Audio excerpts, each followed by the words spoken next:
22 de septiembre, electivo de medieval. Vamos a leer este pedacito de Rosmini, Aristóteles expuesto y examinado. Esta es la introducción.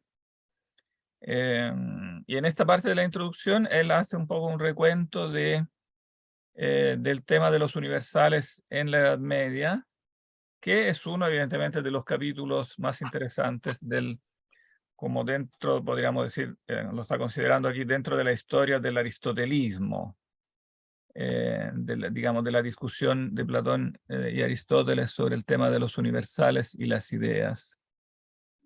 Bueno, para la parte histórica ya les he dicho que hay que leer para, digamos, que les dé más o menos las coordenadas históricas de los personajes, etcétera. Para todo eso hay que leer a Copelston.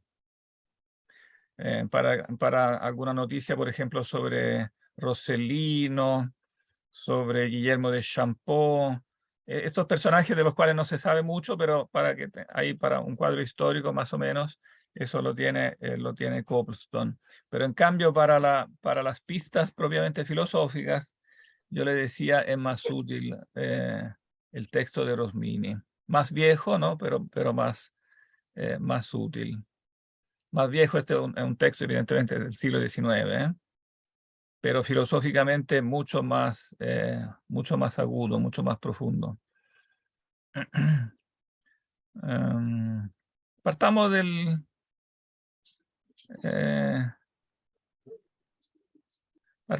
10, porque el 9 también es introducción histórica, que eso lo pueden ver también en el Copelston, cómo llegó Aristóteles a Occidente. Hay evidentemente un momento en que Aristóteles vuelve a Occidente, en el sentido de que hay toda una época en que en Occidente se conoció solo una parte bastante pequeña de las obras de Aristóteles, básicamente algunos de los tratados de lógica, o sea, el Organon, que son los tratados de lógica, o más bien dicho, algunas partes de él. Las demás obras de Aristóteles fueron perdidas en Occidente y quedaron completamente desconocidas hasta el comienzo del siglo XIII, cuando fueron introducidas por una parte desde Constantinopla, porque Constantinopla fue tomada por los cruzados, y por otro lado por España, por intermedio de los árabes de España.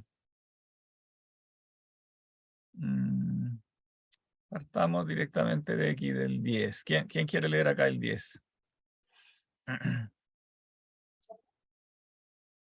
Que es también comentario un poco, o sea, introduce el problema comentando también en parte el texto que leíamos de Boecio en las clases pasadas, el comentario a la introducción de Porfirio a las categorías.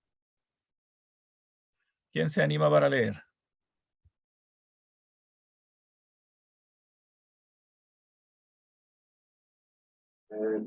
Yo. Ya, perfecto.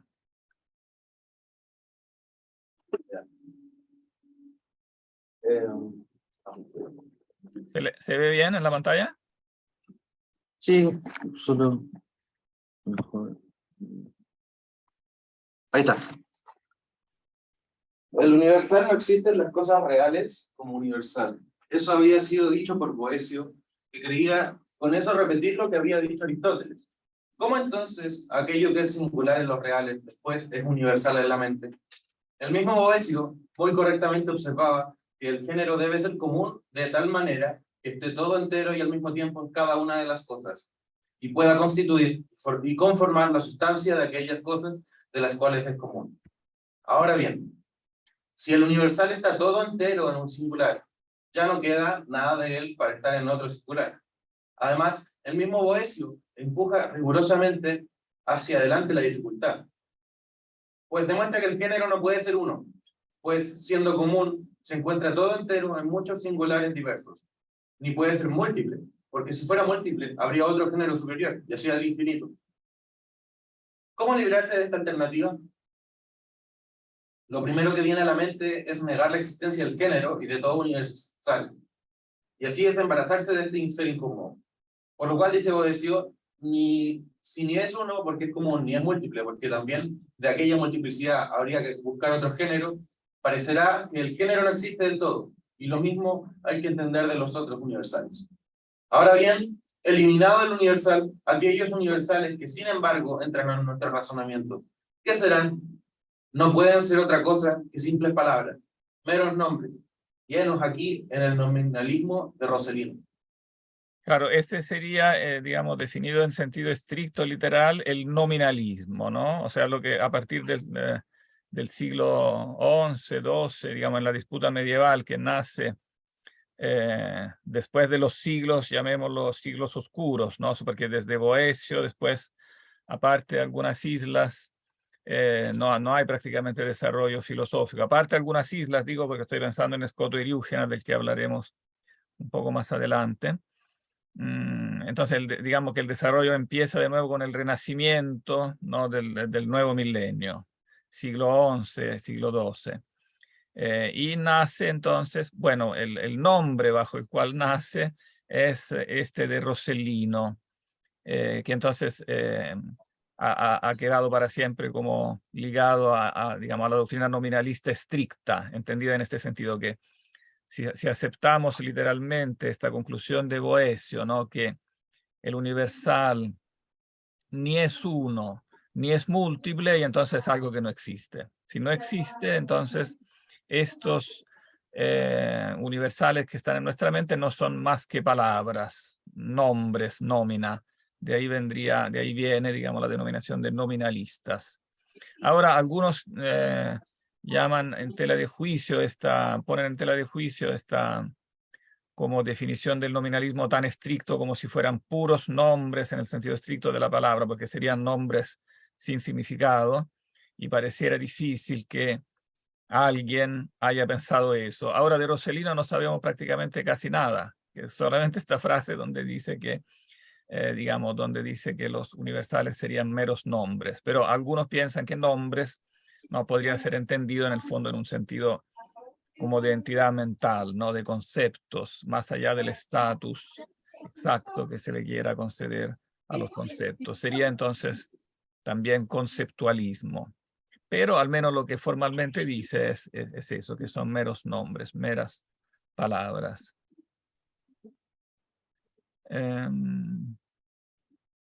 Sigue nomás con el 11.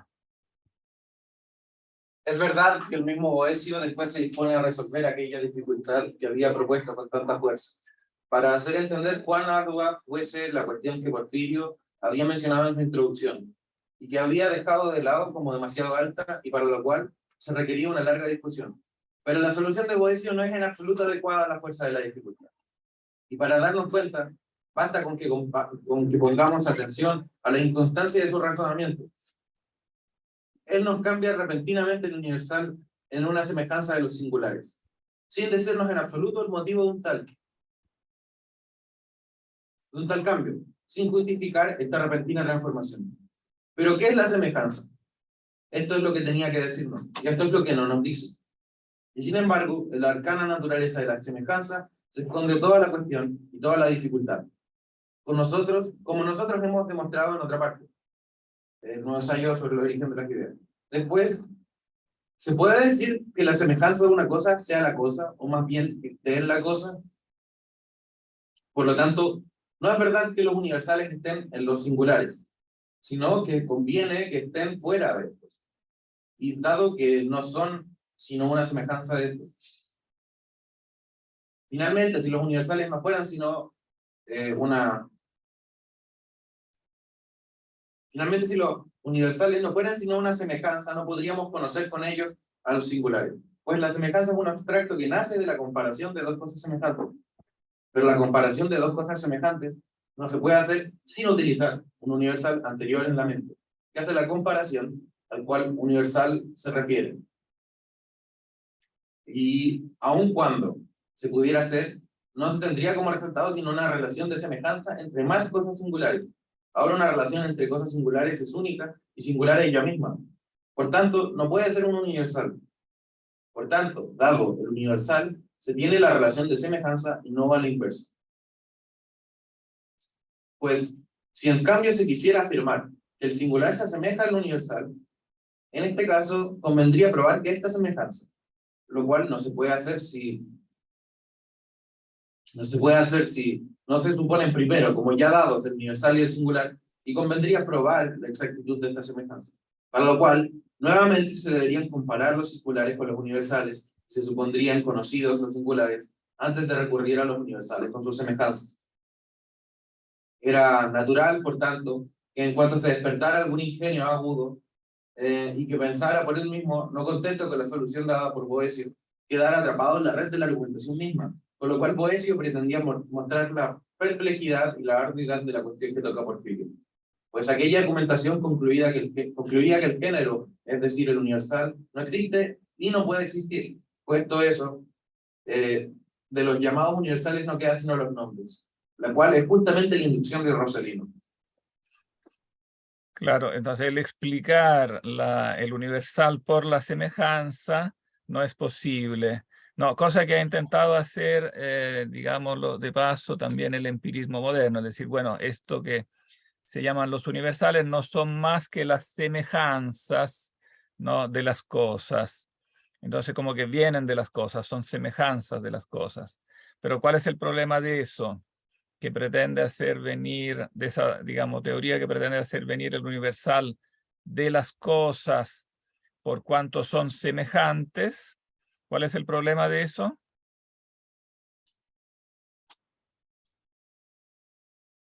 Que, si se acuerdan, lo leímos ayer en la fórmula de Boecio, lo llama cogitatio collecta, o sea, un pensamiento reunido a partir de diferentes cosas semejantes, ¿no? Pero decir que el universal, justificar el universal así es una falacia, porque decir que el universal viene del pensamiento reunido, cogitatio collecta, de entidades semejantes, ¿por qué eso no funciona? No justifica, digamos, la proveniencia del universal. Una porque intentaría sacar el universal de los particulares y otra porque necesitaría un modelo. O sea, claro, en otras palabras, necesitaría un modelo, en otras palabras, necesitaría un universal. O sea, para yo establecer una semejanza, primero necesito el universal. Entonces, decir que el universal viene de la semejanza entre entes singulares es como una petición de principio, porque lo que nos permite establecer semejanza, como lo decíamos ayer, en otras palabras, ¿no? Lo que nos permite decir que una cosa es semejante a otra, y ya es, digamos, un universal, ¿no? Es el universal lo semejante o lo igual, ¿no? Como dice también Platón en el Fedón, ¿no? O sea, nosotros decimos que esta cosa es igual a otra, pero ¿dónde está lo igual? No, lo igual en sí. Para decir que una cosa es igual a otra necesitamos lo igual. Y claramente lo igual es un universal. Entonces, es el universal que suponemos en la mente, el ser común, el ser semejante, lo mismo que el ser común, es ya un universal presente en la mente que explica cómo nosotros establecemos relaciones de semejanza. Entonces, claro, no es verdad en estricto rigor que los universales están en los singulares, ¿no?, sino que conviene que estén fuera de estos, dado que no son sino una semejanza de estos.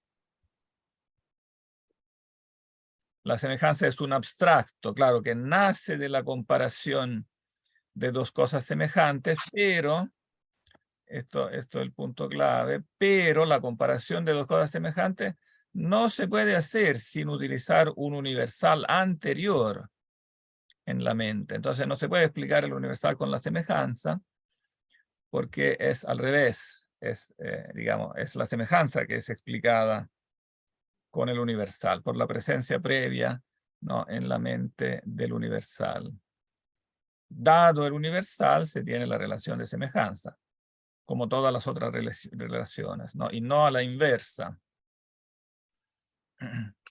Entonces, bueno, si no existe en este sentido, entonces, si el universal no existe en este sentido, entonces deducen los nominalistas como Rossellino que de los universales no queda sino el nombre. Bueno, y repito, no es excesivamente claro qué cosa exactamente se quiere decir con nombre.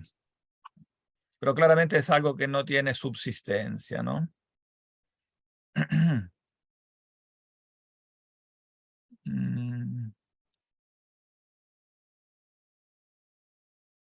Sí, que nomás de 12 y 13 los salté porque son también como introducción histórica. Narran cuando digamos varias vicisitudes históricas que ustedes pueden leer en Cobblestone. Y sigamos con el 14, que va de nuevo directo como al problema. Pero si bien el realismo puro parezca a primera vista el extremo opuesto del nominalismo, sin embargo termina en última instancia en lo mismo, pues uno y otro sistema anulan en sustancia el orden ideal. Los Espera un nominalistas... poquito, para un rato, porque no sé si todos tienen claro, aunque sí lo dijimos en varias oportunidades, qué se entiende aquí con realismo, porque él lo decía entre medio de los capítulos anteriores que saltamos. ¿Qué se entiende? ¿Se entiende con esta palabra realismo? Que los universales son entes reales, cosas. Claro que los Pues, universales son entes reales, subsistentes en el fondo, ¿no? O sea, están in rerum natura, son entidades subsistentes, entidades reales. Esta doctrina fue sostenida por Guillermo de Champeau. Estamos en el norte de Francia, contemporáneo digamos, de Rossellino. Y entonces se forma a este punto digamos, la doctrina clásica como la conocemos del realismo. Ahora, en los manuales en general se hace derivar la postura realista, se la asocia con el platonismo, y efectivamente existe un realismo platónico, ¿no? O neoplatónico, ¿no? Porque las ideas en el sistema neoplatónico son concebidas como entes que sí están en la mente de Dios, pero están como sustancias, como entes subsistentes, como usía ahí, sin esa distinción entre ser subsistente, ¿no? Y ser real. Y entonces, ¿cómo no está la distinción? Tienden a concebirse como seres reales, en definitiva. Entonces, hay efectivamente un realismo platónico. Pero eso no significa que no haya también un realismo aristotélico. Eso es lo que generalmente no dicen los manuales neotomistas modernos, no dice Cobblestone. Aquí estoy diciendo algo diferente para que anoten la diferencia. Es decir, generalmente se atribuye como el realismo puro, que dice sin más que los universales son entes subsistentes, a una corriente platónica.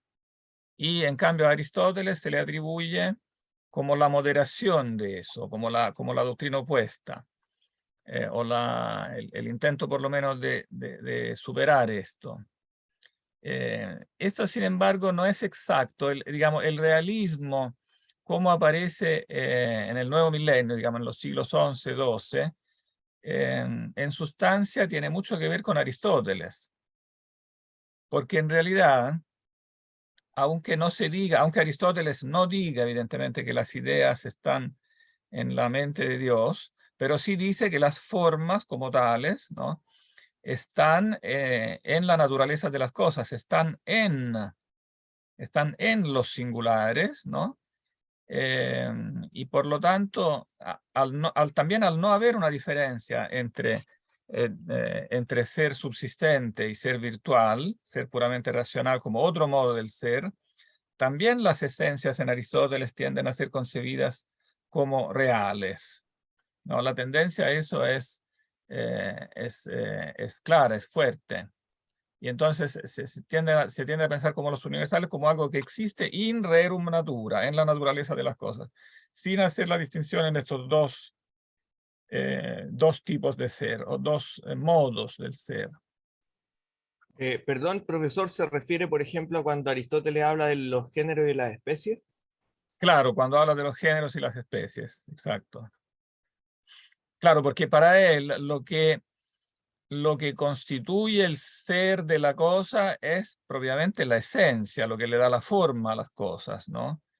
Y la forma, digamos, a pesar de que él no la pone en el cielo, la pone en la tierra, pero la pone tiende a ponerla como algo real. porque no ha llegado todavía, que repito, es una conquista de la filosofía medieval, no existe esta diferencia como tal en la filosofía antigua. Y de ahí venía toda la, digamos, toda la discusión, ¿no? O sea, si los universales subsisten o no subsisten, ¿no? Es como lo plantea Porfirio, como si no hubiera, en el fondo, esa disyuntiva de Porfirio, si existen o no si subsisten o no subsisten los universales, no da espacio para otro modo de ser que no sea el subsistir, ¿no? Y entonces, si hay que admitir que de alguna manera existen los universales, y Aristóteles de ninguna manera lo niega, entonces lo que niega es que estén en el cielo, pero en el fondo, aunque yo los ponga en la tierra, digamos, estas no son más que metáforas que estén en el cielo o en la tierra. Lo esencial es si son algo distinto o no distinto, no, de las cosas sensibles. Cuando yo digo que están en las cosas sensibles, puedo perfectamente concebirlos como algo real que está en las cosas sensibles, si no hago la diferencia, ¿no? Entonces, el realismo de esta época, a diferencia de lo que suelen decir los manuales y de lo que van a encontrar en la mayoría de las enciclopedias y de los artículos de Internet, que se suben a Internet, el realismo de esta época, del siglo XI-XII, es básicamente un realismo aristotélico. Porque no está hablando de las ideas platónicas en el cielo, está hablando de las esencias universales presentes en la naturaleza, que existen in rerum natura. Y que evidentemente los realistas, también siguiendo en eso a Aristóteles, piensan que es necesario postular, porque si yo digo que los conceptos de la mente no correspondieran, si yo dijera que no corresponden a nada real, ¿no? Que los conceptos de la mente no corresponden a nada real, pareciera deducirse de eso que son falsos, que los conceptos de la mente entonces serían falsos, si no corresponden a nada, si son algo que está solamente en nuestra cabeza. No sé si se entiende el problema, ¿no? Si yo digo los conceptos de nuestra cabeza están solo, o sea, son una cosa autónoma que está en nuestra cabeza o corresponden a algo, ¿no? Y si es algo, pareciera natural, entonces que sea algo real, ¿no? Y entonces de ahí el realismo.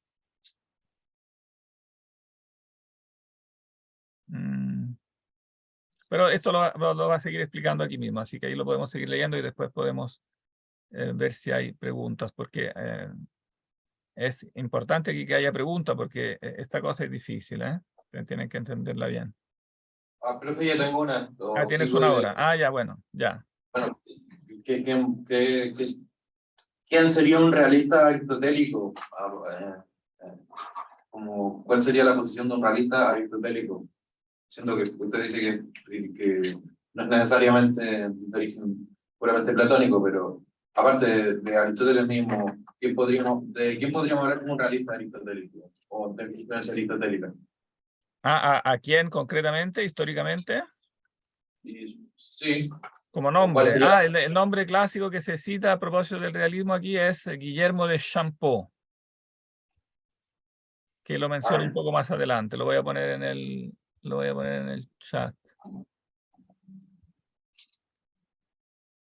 No, ¿dónde está el chat? Siempre se me pierde el chat. Aquí está.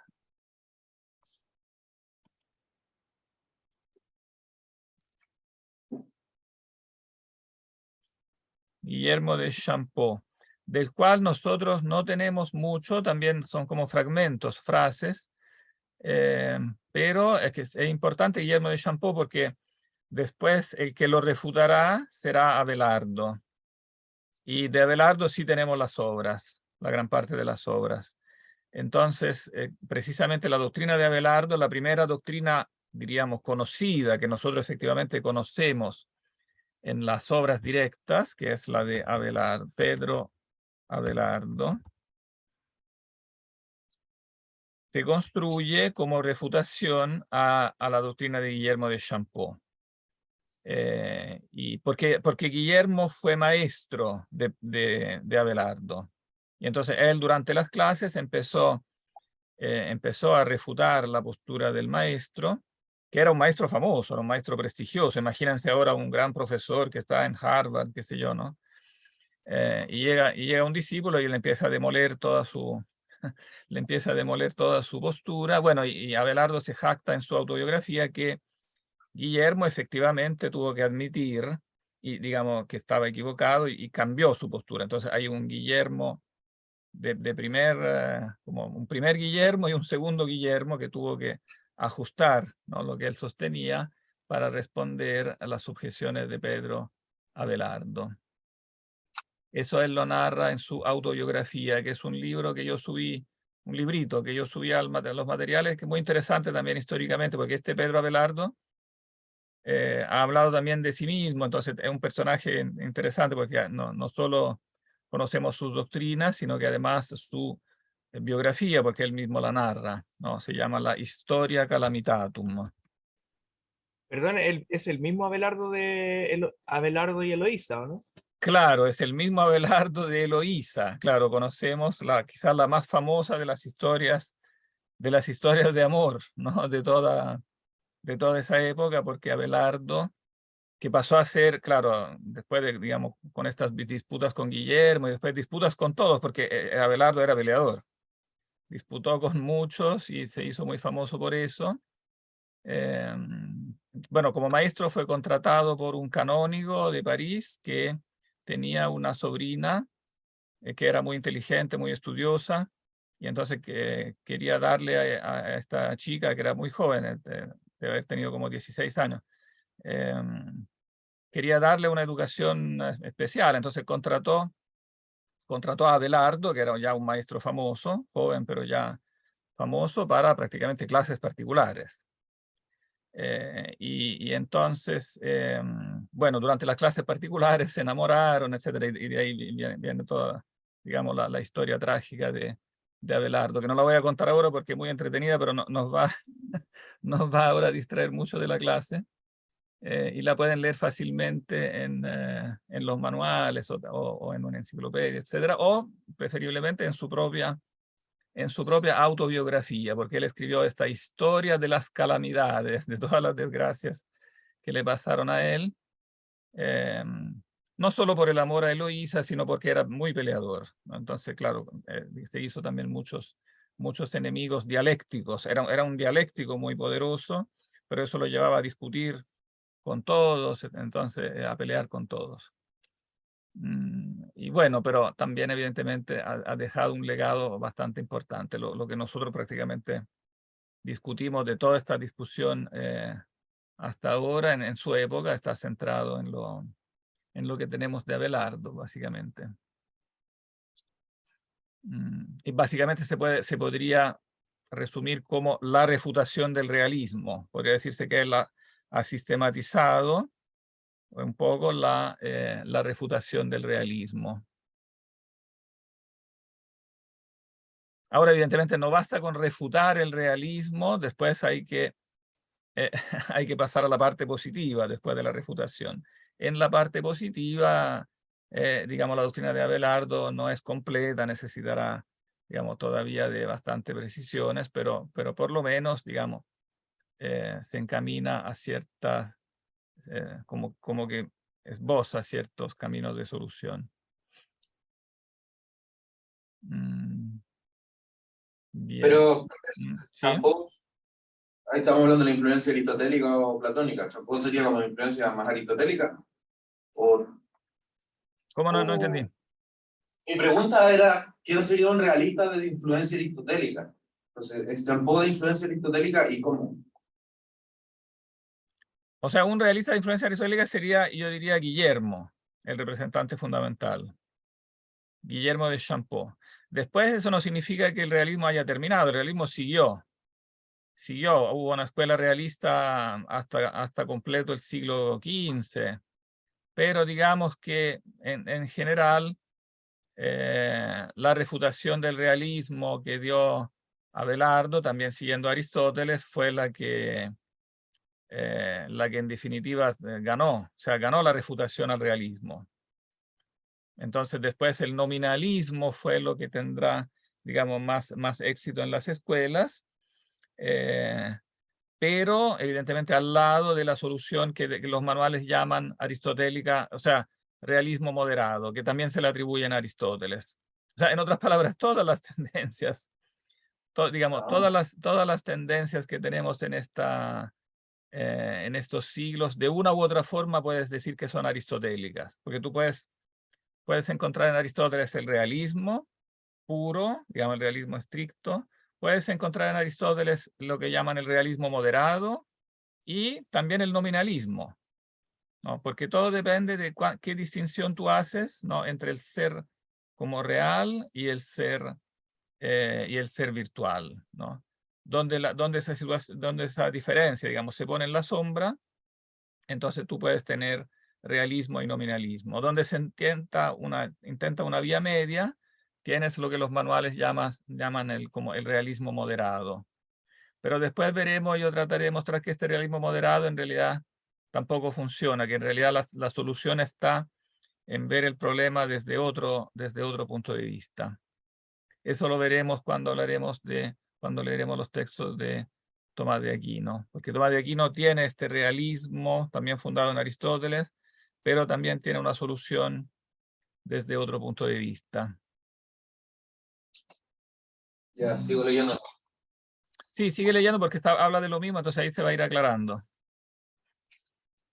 Pero si bien el realismo puro parezca a primera vista el extremo opuesto del nominalismo, sin embargo termina en última instancia en lo mismo, pues uno y otro sistema anulan en sustancia el orden ideal. Los nominalistas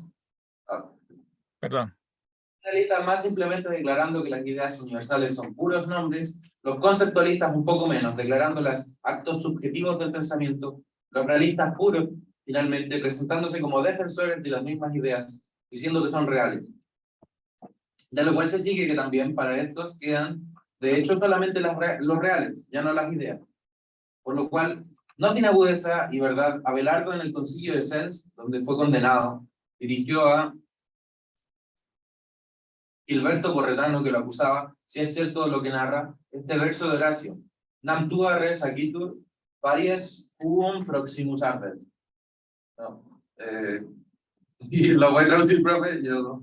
¿Quieres traducirlo? No, yo ya perdí la tiempo. ¿Alguien quiere traducirlo? El Andrew, pues, ¿Ya? Pues tu cosa agitada, ¿Cómo? pues tu cosa, me imagino que es. Aquí Sí. tú la agitada, supongo, es muy posible. ¿Tu cosa? Aquí tú, ¿qué es agitada? No, agitur, el pasivo de hago, agere, literalmente actuar. Actuada. O sea, pasivo. Entonces sería literalmente se hace o se actúa. Pero aquí se podría traducir como se trata. O sea, tú res significa aquí res en el sentido de cuestión, problema. Digamos, se trata de un problema tuyo, dice, cuando, cum sería cum, cuando arde, cuando se quema la pared vecina. O sea, cuando se quema la casa del vecino, el problema es también tuyo. Si toma fuego, si prende fuego la casa del vecino, la pared del vecino, ten cuidado porque va a quemar también tu casa, ¿no? Eso le respondía a Abelardo, o sea, le estaba diciendo a Gilberto, ten cuidado que aquí me están condenando a mí, pero en el fondo también tu postura pues corre el mismo peligro, ¿no? Bueno, eso se produce, digamos, estas condenas de Abelardo se deben y de otros personajes de la época sobre esta controversia, se deben al hecho que la controversia sobre los universales, como problema filosófico, digamos, tiene su vida autónoma y los concilios de la Iglesia no se preocupan de ella, pero sí empiezan a preocuparse de ella cuando las consecuencias de las doctrinas se aplican a la teología y en particular a la teología trinitaria, porque la doctrina de los universales evidentemente tiene una aplicación a la doctrina trinitaria por cuanto Dios es uno, pero al mismo tiempo trino. Entonces, esta relación entre el uno y el trino en Dios también puede tener diferentes soluciones y dar pie a diferentes herejías, ¿no? Si uno le aplica cierta doctrina sobre los universales, ¿no? Por ejemplo, si se dice, para que se entienda, si se dice que el universal Dios, el universal divinidad, no existe, entonces después cuando se dice que el Padre, el Hijo y el Espíritu Santo, los tres son Dios, se está aplicando un universal, digamos, algo común a los tres.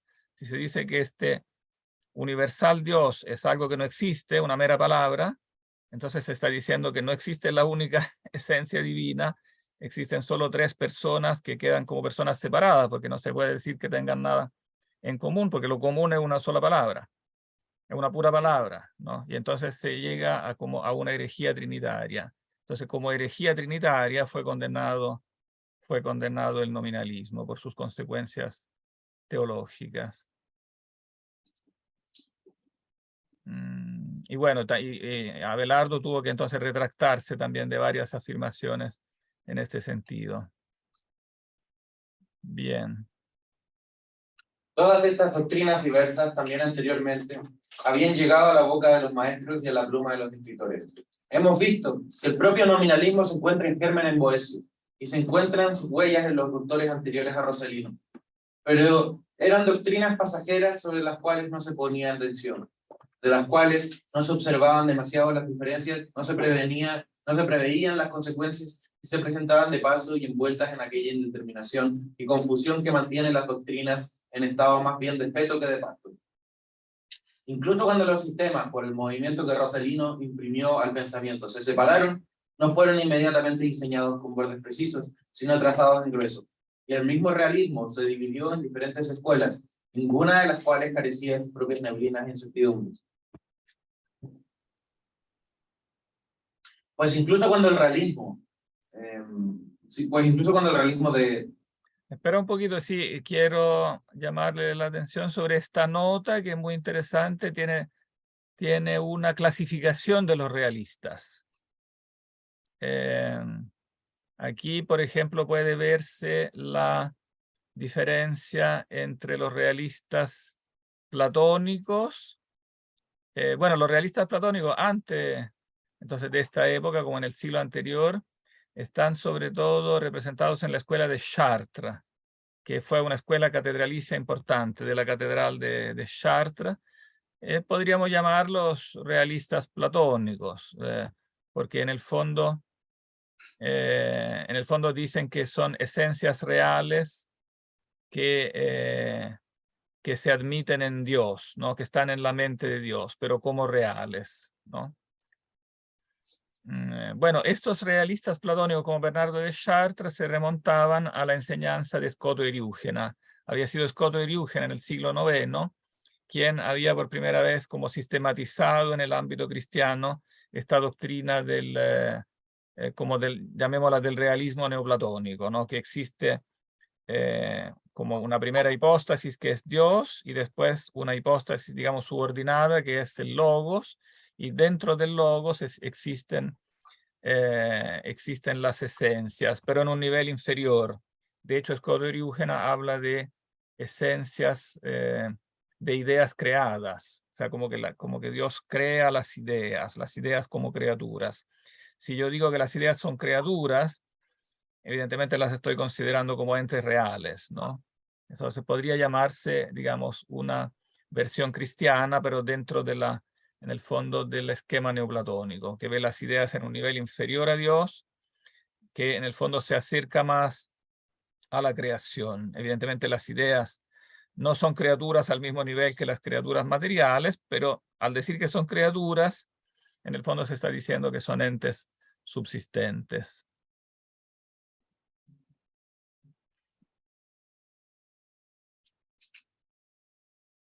Bien, y bueno, obviamente si digo que en cambio están fuera de Dios las ideas, entonces yo diría que ahí entro en un tipo de realismo más aristotélico, ¿no? O sea, son entes reales, pero fuera de Dios, o sea, en la tierra, en definitiva. El resto de la nota es muy complicado, lo vamos a dejar. Vamos a dejarlo, pero léanlo porque igual es interesante, ¿eh? Hace toda también una discusión del texto, pues son pasajes, son fragmentos que tenemos, ¿no? Donde donde los autores como Abelardo y otros nos dan noticias de las diferentes doctrinas. Por ejemplo, la primera postura de Guillermo de Champeaux, la segunda postura de Guillermo de Champeaux. Aquí tienen los fragmentos que, digamos, que justifican esas posturas, que atestiguan estas posturas.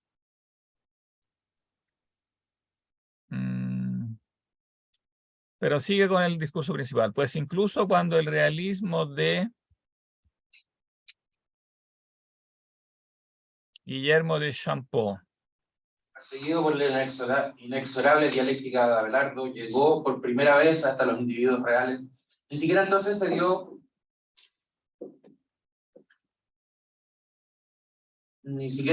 dio cuenta de que se había salido del ámbito de las ideas, en el cual se colocaba la cuestión, y confesando que los individuos reales diferían de esencia, no supo distinguir entre la esencia y la realización de la esencia. Y por eso fue inducido a la monstruosa sentencia que la esencia en su realización, es decir, el individuo real, fuera él mismo, bajo un cierto punto de vista, el universal. Todo esto porque no se había nunca distinguido clara y constantemente, ni por Aristóteles, ni por Boecio, ni por los estudiosos de tales autores hasta el siglo XIII, las formas primitivas del ser, lo ideal y lo real. esto merece un poquito de explicación. Claro, Guillermo de Champeaux, aquí la nota muy larga. El realismo de Guillermo de Champeaux dice: perseguido por la inexorable dialéctica de Abelardo, llegó por primera vez hasta los individuos reales. No sé si se entiende la fuerza de esta frase. O sea, cuando yo digo que los universales existen en los individuos reales, tarde o temprano, digamos, en la postura realista me lleva a identificarlos con los individuos reales. Son ellos mismos, digamos, los individuos reales son ellos mismos los universales, como vistos bajo otro aspecto, en definitiva. Porque no es que sean una parte de ellos, ¿no? No son como partes materiales de los individuos reales, sino son partes. Pero si los universales son tan reales como los individuos reales, finalmente terminaré identificándolos con ellos. Digamos, no hay otra cosa, ¿no?, real que los individuos reales. Si he de admitir que también existen universales, no podrán ser otra cosa que ellos mismos, no los individuos reales.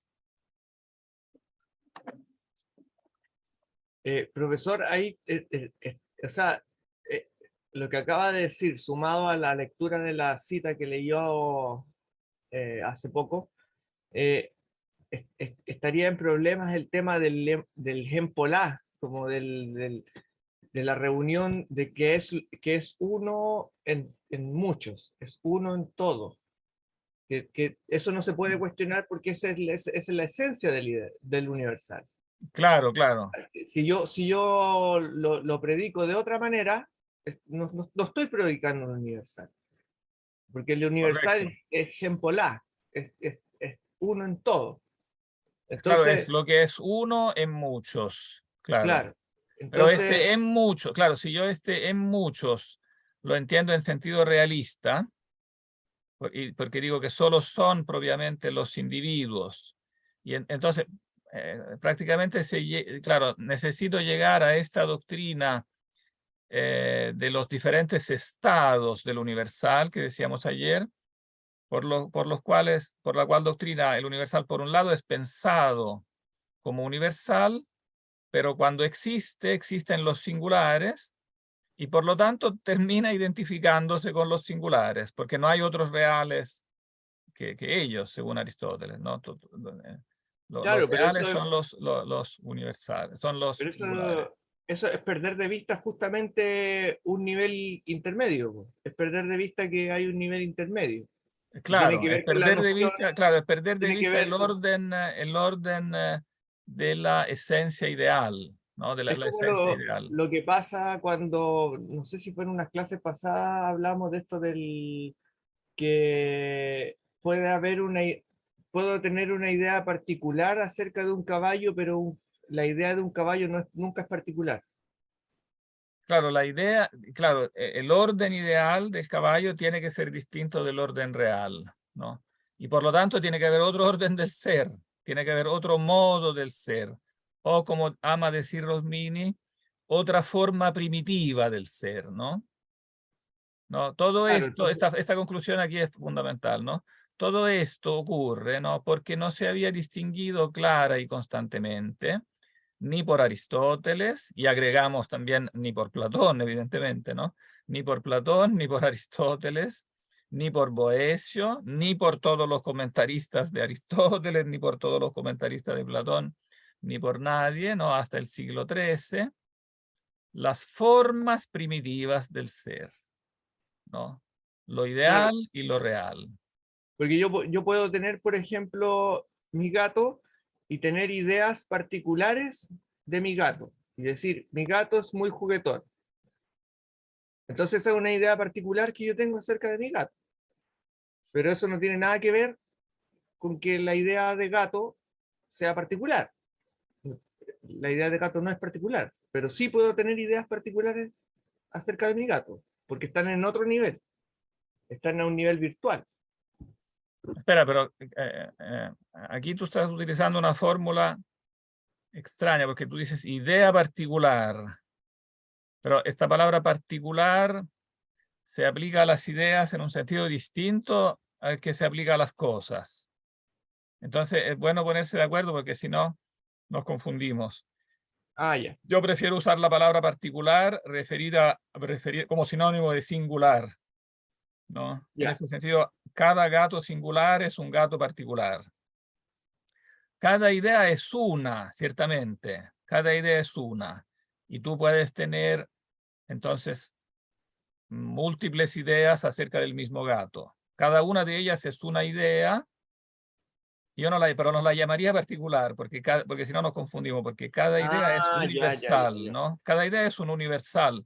Cuando tú dices que tu gato es juguetón, Ah, ya. la idea del juguetón es un universal Claro, que tú claro. le estás aplicando acá. Claro, es un universal, tú podrías decir, es un universal particular, pero yo creo que eso confunde un poco. Preferiría Sí, decir sí, ya lo entendí. que es un universal, o sea, claro, tiene su unidad como universal y su unicidad como universal, si quieres, ¿no?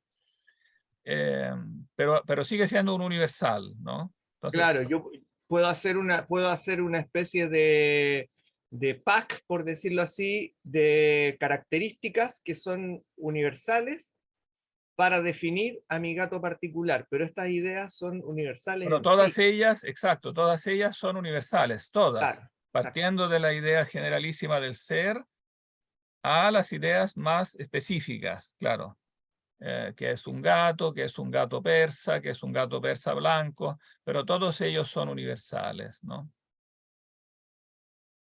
Sí, perfecto. Ahora, Guillermo de Champeau, ¿no? ¿Qué hizo? Dijo que terminó diciendo que los individuos reales difieren en esencia, ¿no? Pero cuando usa aquí la palabra esencia, no distingue entre la esencia y la realización de la esencia, ¿no? En otras palabras, entre la esencia ideal y la esencia real, ¿no? Y por eso fue inducido a la monstruosa sentencia que la esencia, en su realización, es decir, el individuo real, es el mismo, bajo un cierto punto de vista, el universal, ¿no? Que es un poco una readaptación en el fondo, de la solución que veíamos ayer en Boecio, cuando Boecio dice que bajo un respecto, ¿no? El universal existe en los singulares, subsiste en los singulares, pero es pensado como universal, ¿no? Entonces se llega a esta sentencia que en definitiva es contradictoria, o sea que la esencia en su realización, es decir, el individuo real, es el mismo, bajo otro punto de vista, el universal, ¿no? Y evidentemente eso confunde, o sea, termina negando la naturaleza misma del universal. Por eso es una sentencia que él define monstruosa, porque en el fondo termina con esa sentencia negando el universal, ¿no? En definitiva, niega el orden el orden conceptual y niega, por lo tanto, una forma primitiva del ser, ¿no? Entonces redunda esto en un error metafísico capital, ¿no? ¿Qué tiene, digamos, quiero que entiendan bien y que traten de darse cuenta de eso, que si yo niego una de las formas primitivas del ser, ¿no? El edificio mismo de la metafísica colapsa. ¿No? Porque es como un pilar, digamos, del edificio de la metafísica, el reconocer que hay la forma, digamos, que existe el ser conceptual como forma primitiva, que no se puede reducir. Primitiva significa que no se puede reducir a otra, ¿no? Que no admite una reducción a algo anterior a ella.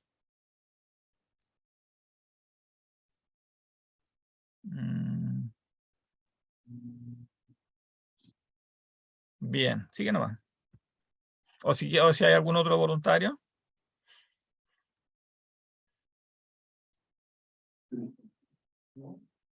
Sigo nomás. El realismo, por lo tanto, antes de la época de Rossellino, existía solo y pacíficamente, no como un sistema filosófico contrapuesto al nominalismo, sino como una opinión flotante de la que todavía no se había encontrado la fórmula.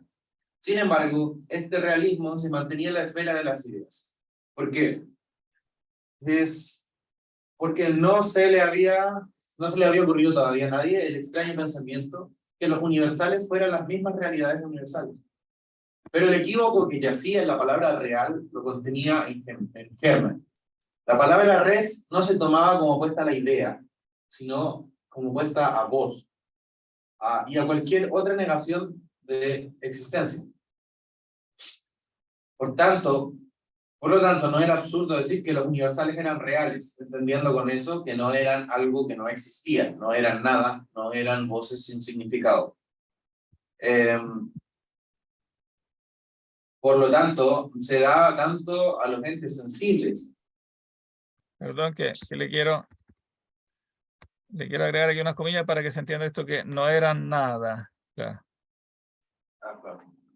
Por lo tanto, se da tanto a los entes sensibles y materiales como a las ideas la realidad, sin percatarse que esta palabra, aplicada a los primeros y a las segundas, cambiaba de significado. Cuando se aplicaba a las ideas, se tomaba como un opuesto de nada, y cuando se aplicaba a los sensibles, como un opuesto de idealidad.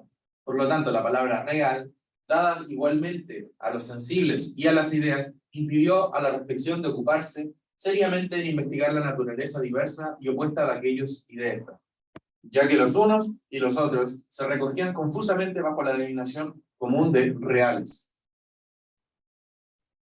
En esta disposición de las mentes, cuando en las escuelas se trataba de los universales, se permanecía así en el ámbito de las ideas, pero se podía también salir de ahí y pasar a la esfera de la subsistencia sin siquiera darse cuenta del desliz que daba el pensamiento. El nominalismo tuvo origen justamente de ahí. Algunos ingenios de los más agudos, que ya empezaban a pensar por sí mismos, vieron que el universal era lo opuesto del individuo singular. Ellos no encontraron que pudiese haber de real otra cosa que él. Por lo tanto, concluyeron que el universal no existía, era un puro nombre.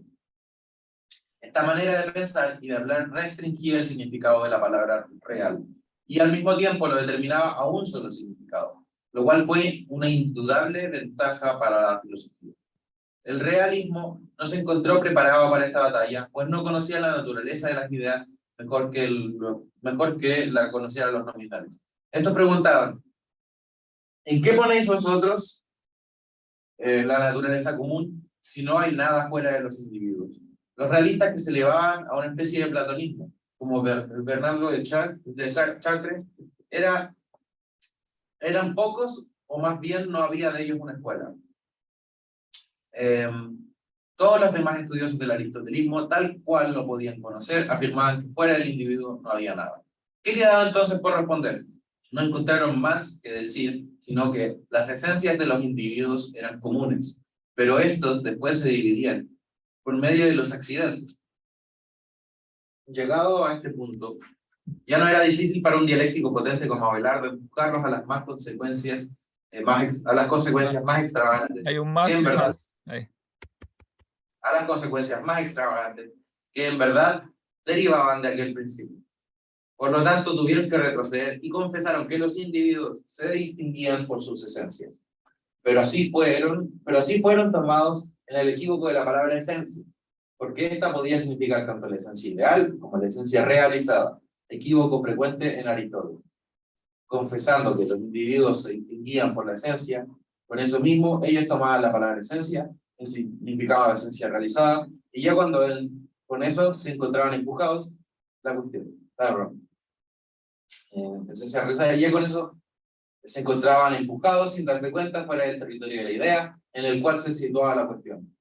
Entonces tuvieron que jugar con sutilezas para demostrar que el individuo real era él mismo universal, ya que por la multitud, ya sea por la multitud, ya sea por la similitud. Por lo tanto, el realismo de las ideas del que se disputaba se transformó en un realismo de subsistencias, justamente por el equívoco de la palabra.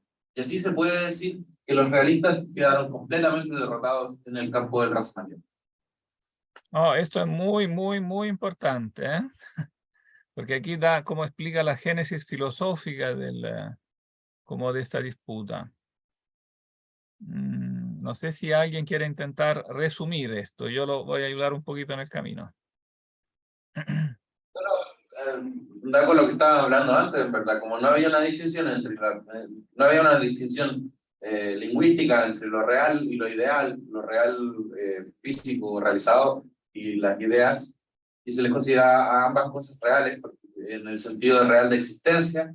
Entonces no se hacía la distinción entre el universal y dónde se manifestaba ese universal, lo que derivaba en consecuencias de afirmar que los seres individuales finalmente tendrían que ser universales, lo que le quitaría todo el punto al universal. Claro, claro. O sea, en el fondo está diciendo, claro, los realistas anteriores se llaman realistas de un modo impropio, porque ellos no oponían, no se opone antes del siglo XII realismo a nominalismo, ¿no? Sino simplemente lo que se está afirmando es que, por un lado, los individuos existen, los individuos concretos, y por otro lado, las ideas también existen de alguna forma, ¿no? Ya sea pensadas a la manera de Platón o de Aristóteles, digamos, de alguna manera existen, ¿no? Pero, claro, se produce un equívoco porque cuando se aplica a las ideas, ¿no? Se toma como puesto de nada. O sea, las ideas son algo, ¿no? Aún antes de saber qué son, cuál es su estatus ontológico, las ideas son algo. Eso en el fondo es lo que pretendía decir Platón, ¿no? Y a pesar de que Aristóteles le niega que las ideas están en el cielo, ¿no? Igual Aristóteles dice que los eide, las formas, son algo, ¿no? Son algo que cae bajo el intelecto, ¿no? Por lo tanto, se toma como un opuesto de nada. Las ideas son algo, ¿no? En cambio, cuando se aplica a los sensibles, cuando se dice que los sensibles son reales, ¿no? No se ocupa como un opuesto de nada, sino como un opuesto de idealidad, ¿no? Y entonces, claro, los reales, los singulares son reales, pero esto se toma no simplemente como opuesto de nada, porque eso es obvio, digamos que los singulares concretos que caen en nuestra experiencia sean algo, eso es obvio. Entonces, cuando se dice que son reales, se toma la palabra reales no como opuesto de nada, sino como opuesto de ideal, ¿no? Es real opuesto a ideal. Y por lo tanto, la palabra real, dada igualmente a los sensibles y a las ideas, impidió a la reflexión ocuparse en investigar la naturaleza diversa de aquellos y estas, porque se llamaban ambos reales, aunque en diferentes sentidos. Pero ¿qué ocurrió en el siglo XII? Que se puso entonces en evidencia, digamos, la sentencia aristotélica, que solamente es real el individuo, ¿no? Y por lo tanto de ahí se concluye lo que lógicamente sigue de eso si se toma en estricto rigor. O sea que el universal no existe, ¿no? que es sí una doctrina absurda, errónea, que digamos que el universal no existe, pero aquí él la llama una indudable ventaja para la filosofía. ¿Por qué es una ventaja para la filosofía?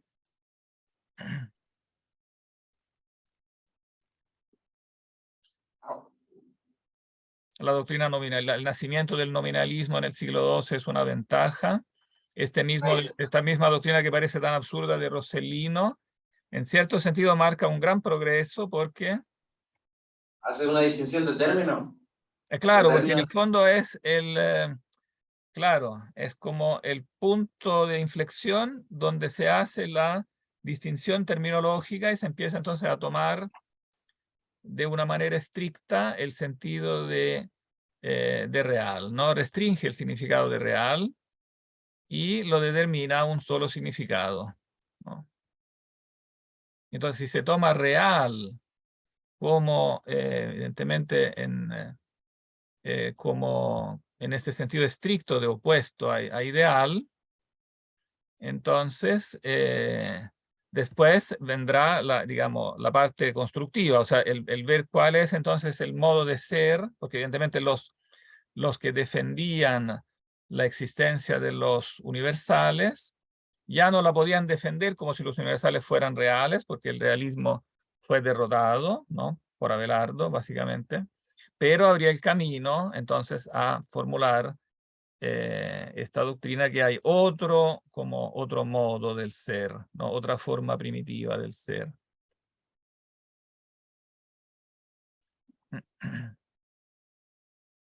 Ahora, no hay que pensar que esto de que hay otro modo del ser fuera una novedad completa, ¿no? De alguna manera también lo había intuido Aristóteles, ¿no? También está acá y allá en páginas de Aristóteles.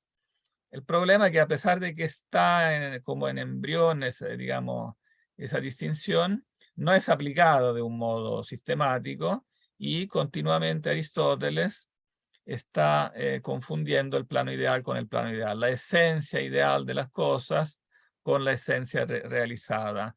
Eso queda de la más clara evidencia cuando uno lee la metafísica, en particular el libro séptimo. No sé si leyeron el libro séptimo de la metafísica, que es donde habla de la usía. Sí. Eso lo leyeron, ya. Y se dieron cuenta de eso, ¿no? Que cuando se habla de usía, ¿no?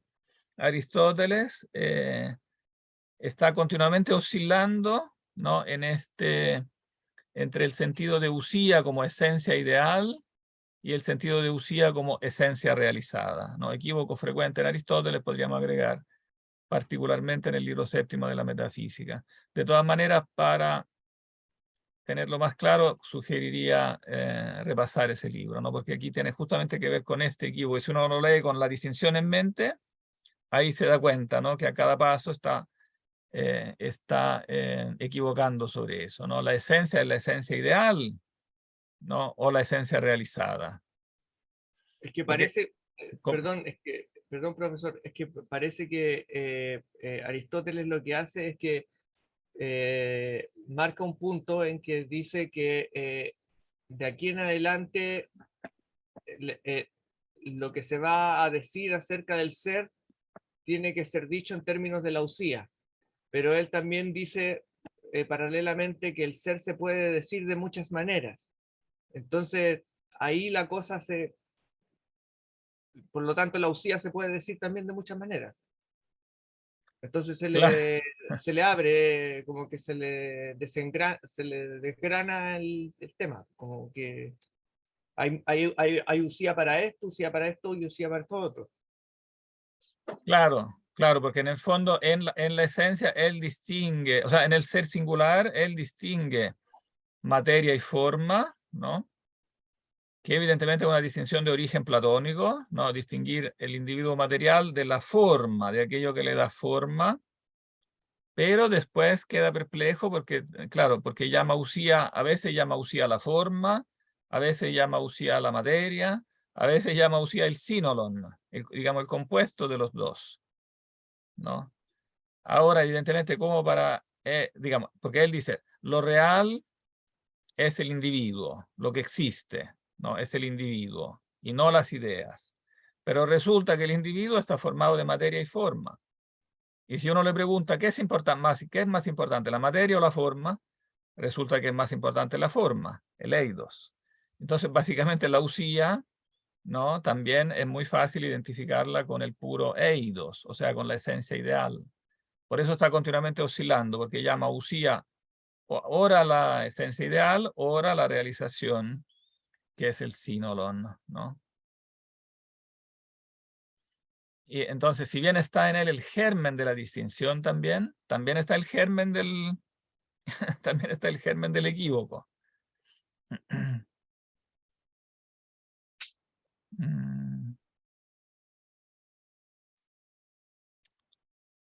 Tenemos pocos minutos, pero le damos un numerito más, que termine redondea con este mismo concepto. Pero aquella confusión que mencionamos en los dos significados del vocablo real había provocado pésimas consecuencias mucho tiempo antes de que apareciera la escena del nominalismo. Ella había nacido, como hemos mencionado, de la falta de una distinción filosófica entre lo subsistente y lo ideal. Y ella misma impedía con su sentido equívoco esta distinción. El realismo entonces existía antes de Rossellino y dominaba pacíficamente en el pensamiento de los doctos sin nombre de sistema. Pero el admitir que los géneros y las especies son reales sin determinar de qué realidad se hablara era sumamente peligroso. No se tenía otro ejemplo de realidad que trajera la atención fuera de aquella de los subsistentes y particularmente de los cuerpos. También a los géneros y a las especies. Entonces se daba con suma facilidad esta realidad que en efecto es el sentido al cual esta palabra fue después restringida. En tal condición de las mentes, era inevitable que cada vez que un pensamiento potente se ocupara de la cuestión, ¿dónde están? Entonces, ¿y qué hacen en el mundo estos generales reales? Cayera en un precipicio de errores. Ahí había caído Aristóteles admitiendo las especies eternamente unidas con la materia. Además, Aristóteles decía que nada existe separado sino el singular. Por lo tanto, el universal no podía ser un real en el sentido de existente.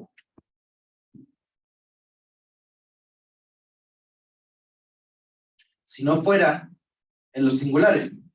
Según este concepto, el vocablo real tenía solo el significado del subsistente, porque no había otra existencia que aquella de los subsistentes, que en verdad son los singulares.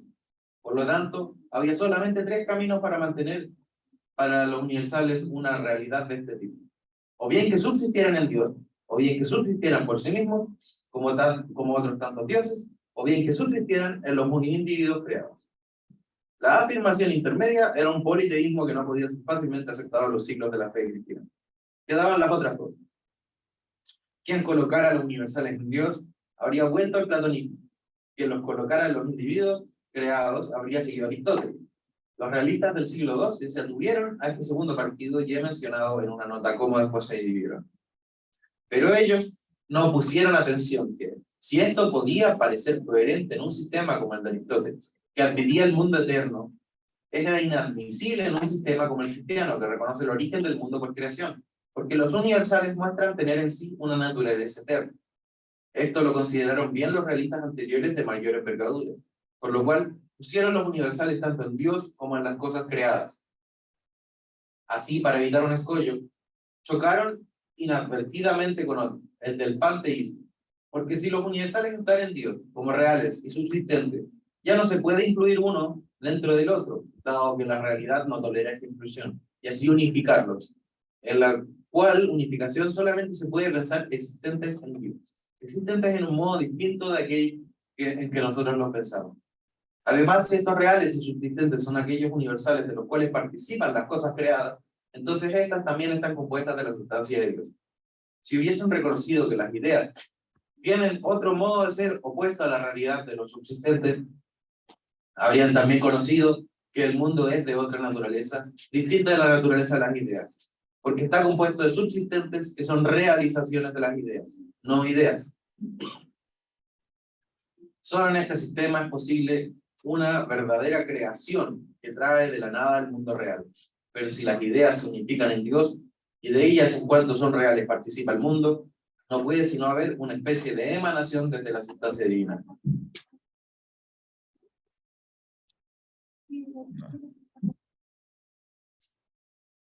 Va. Espera un poquito que quería ponerlo.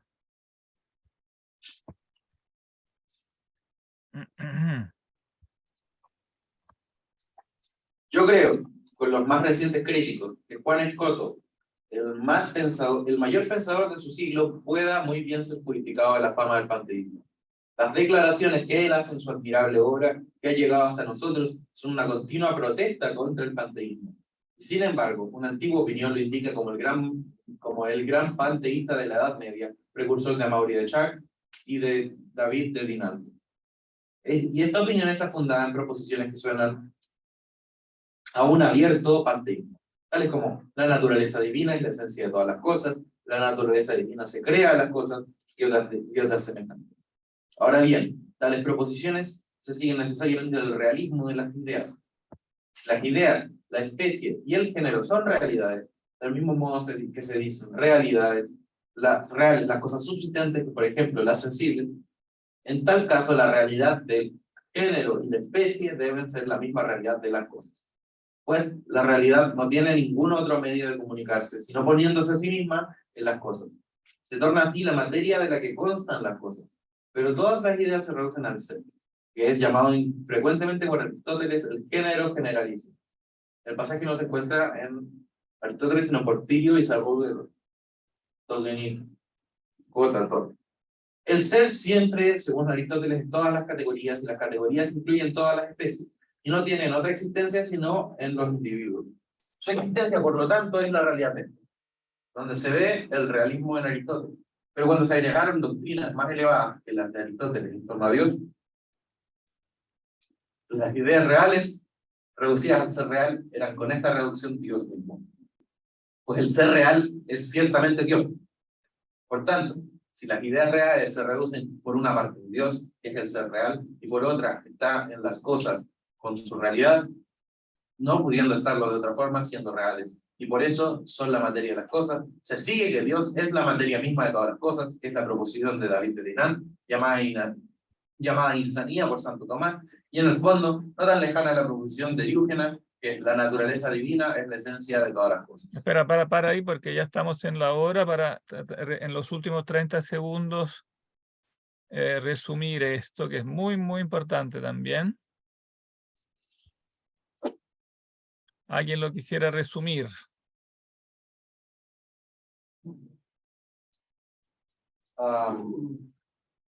Bueno, de un realismo estricto, o sea, de un realismo tan estricto como ese derivado de Aristóteles, si se individúa la esencia de las cosas, en la cosa subsistente, las cosas subsistentes, que la esencia de las cosas está en las cosas subsistentes, y si Dios es el garante de todas estas cosas, entonces no, se derivaría de alguna manera una especie de panteísmo en que Dios es todas las cosas, o sea, es los universales, y si los universales son las cosas subsistentes, Dios es las cosas subsistentes.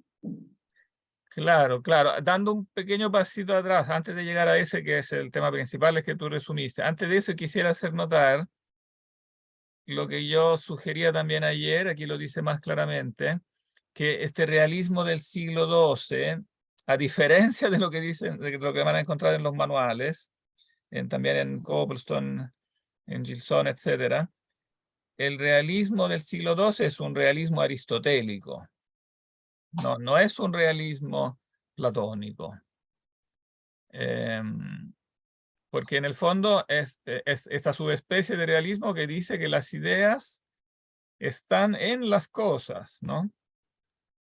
Todos los realistas que se elevaban a una especie de platonismo eran pocos, o más bien no había de ellos una escuela, ¿no? Entonces, en el fondo, los realistas que sí están en esta época son estudiosos de Aristóteles, y su punto de partida es que fuera del individuo real, ¿no? Fuera del individuo singular, no hay nada.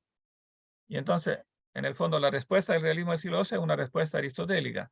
No encontraron más que decir, sino que las esencias de los individuos eran comunes, pero estos después se dividían por medio de los accidentes.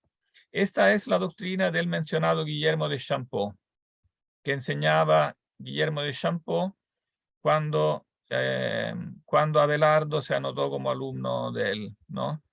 él enseñaba esto, que como las esencias tienen que estar en los individuos, ¿no? Entonces, en el fondo los individuos se distinguen solo por los accidentes. Como tienen en común la esencia, cada individuo se distingue por los accidentes. Pero esta frase se presta claramente a toda una serie de contradicciones que después las veremos desglosadas en Abelardo la próxima vez, ¿no? Y entonces, ¿qué hizo? Frente a todas estas, a esta refutación, Guillermo de Champeaux retrocedió y confesó que entonces los individuos sí se distinguían por sus esencias. Y ahí fue que en el fondo operó el equívoco de la palabra esencia, ¿no? Porque cuando yo digo que los individuos se distinguen por sus esencias, ¿no? Eso puede ser tomado como esencia ideal o como esencia realizada, ¿no? Confesando que los individuos se distinguían por la esencia, con eso mismo tomaban la palabra esencia en su significado de esencia realizada, porque se distinguen por su esencia, pero tomada como esencia particular, ¿no? Como el ser particular de cada individuo, ¿no? Y por tanto, ahí ya se encontraban empujados, dice sin darse cuenta, fuera del territorio de la idea, ¿no? Y entonces inevitablemente se encontraban empujados a demostrar que el individuo real era el mismo universal, ¿no? Bajo otro aspecto, ¿no? Que, como decía también Francisco antes, eso termina contradiciendo, ¿no? La naturaleza misma del universal. Profesor, ¿sería posible que luego en la próxima clase se profundizara un poco más? Porque ahí se menciona en algunos puntos el tema de la creación, la implicación de que la creación del mundo tendría que ser de una u de otra manera, según cómo se interprete el universal. Ah, claro, claro, porque evidentemente eso tiene la consecuencia importantísima, ¿no? Que cuando yo digo que las esencias, para que vean cómo eso rebota inmediatamente como en los pilares de la metafísica, ¿no? Si yo digo que los universales son finalmente los mismos individuos reales bajo otro aspecto, ¿no? ¿Qué ocurre? Que mezclo, ¿no? la realidad contingente de los seres individuales con la realidad eterna de los universales.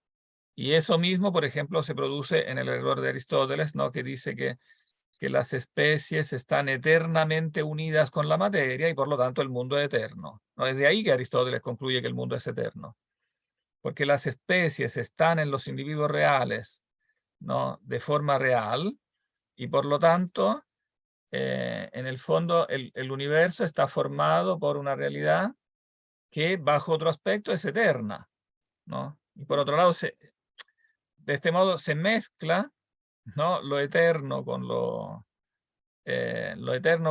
temporal, con lo empírico temporal, y entonces se deduce de eso que el mundo es eterno, ¿no?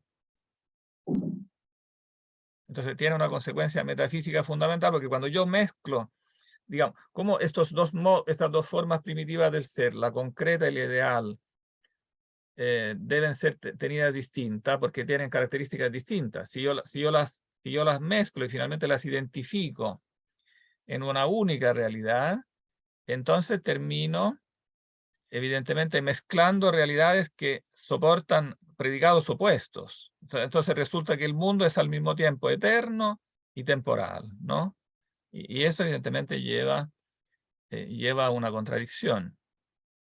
Y fíjense bien que finalmente lleva exactamente al mismo resultado al que lleva el platonismo, digamos el panteísmo de matriz platónica, que es cuando yo digo con Escoto y Eriúgena que las ideas son ellas mismas las esencias de las cosas, ¿no? Entonces mezclo la esencia ideal con la esencia real de las cosas y de ahí deduzco que como las ideas, Dios mismo es entonces la materia de las cosas, ¿no? Y por lo tanto, como dicen los neoplatónicos, ¿no? el mundo no es más que una emanación de las ideas. No es posible en este sentido creación de la nada, porque no es de la nada, sino que es de la materia misma, ¿no? Aunque no pensada como una materia material, materia en el sentido de ser, ¿no? Del ser mismo de Dios, que en el fondo están hechas las cosas creadas, en el fondo no son más que una manifestación del propio Dios. Y así de hecho la llama escoto-eriúgena. Aquí Rosmini, sorprendentemente para mí, quiere purificar a Juan Escoto Eriúgena, ¿eh? Aquí estamos hablando de Escoto Eriúgena, ¿no? No Duns Escoto, que no tiene nada que ver. Escoto, este es el Eriúgena. El mayor pensador de su siglo, que es el siglo IX, no estamos antes de esto. Rosmini sorprendentemente dice que puede ser muy bien purificado de la fama de panteísmo, porque protesta contra el panteísmo, pero resulta que aunque proteste, una antigua opinión lo indica como el gran panteísta, y no es una opinión gratuita, porque tiene frases, una serie de proposiciones que suenan a un abierto panteísmo. Bueno, hoy en día, Rosmini es más o menos contemporáneo de Hegel, pero después de Hegel, digamos, a Eriúgena se le llama el Hegel de la Edad Media. No por casualidad. No, porque tiene una serie de afirmaciones, no son afirmaciones aisladas, no, es todo coherente con su doctrina. La naturaleza divina es la esencia de todas las cosas. La naturaleza divina se crea en las cosas.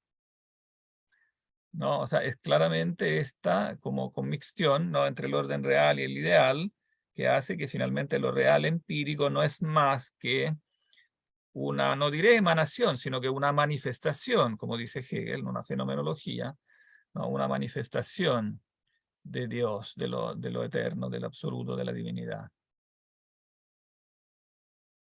Ya, profe, estamos. Ahora sí que estamos muy pasados de la hora. Ya, entonces la próxima vez sí nos toca leer a Abelardo refutando el realismo. Si pueden empezar a leerlo, mejor aún, los pasajes que están seleccionados. Ya, que estén muy bien.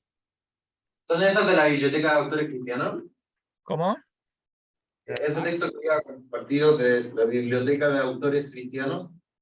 Correcto, sí, es de la Biblioteca de Autores Cristianos de la BAC, que es una antología que hizo Fernández. ¿Cómo se llama? Sí, Clemente Fernández, selección de autores medievales, sí. Sí, porque no hay otra traducción al castellano de Abelardo, por eso saqué la antología, porque no existen traducciones completas de Abelardo al castellano. Así que, pero después les voy a subir, creo que ya subí, o si no, les voy a subir también, por supuesto, el original, el texto latino. Muchas gracias, profe. Bien, un gusto. Nos vemos Gracias. entonces el miércoles. Chao, profe, gracias. Nos vemos. Chao, que estén bien. Saludos a todas las personas presentes. Chao. Los